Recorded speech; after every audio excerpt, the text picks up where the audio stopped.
વિદ્યાર્થી મિત્રો, સ્વાધ્યાય 11.4 શરૂ કરીએ તે પહેલા થોડી પ્રસ્તાવના જોઈ લઈએ, જેમાં આપણે ઘનફળ અને ક્ષમતાના દાખલા જોવાના છીએ.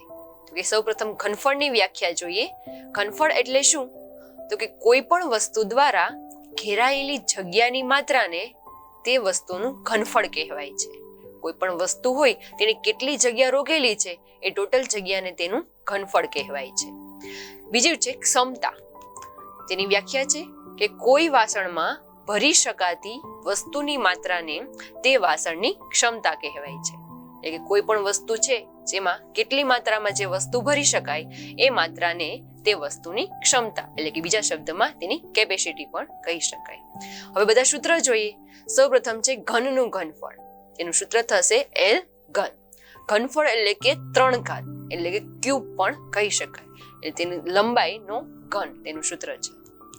બીજું છે લંબઘનનું ઘનફળ. તેનું સૂત્ર છે લંબાઈ ગુણ્યા પહોળાઈ ગુણ્યા ઊંચાઈ, L ગુણ્યા B ગુણ્યા H.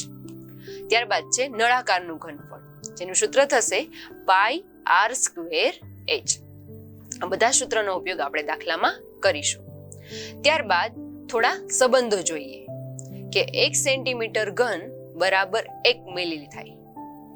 બીજો સંબંધ છે કે 1 લીટર બરાબર 1000 સેન્ટીમીટર ઘન થાય. અને ત્રીજો સંબંધ છે 1 મીટરનો ઘન બરાબર 10 લાખ સેન્ટીમીટર ઘન. અથવા તો જો 1 મીટર ઘનને લીટરમાં ફેરવીએ તો એ થશે 1 મીટર ઘન બરાબર 1000 લીટર. આ સંબંધોનો ઉપયોગ આપણે દાખલાની અંદર કરીશું.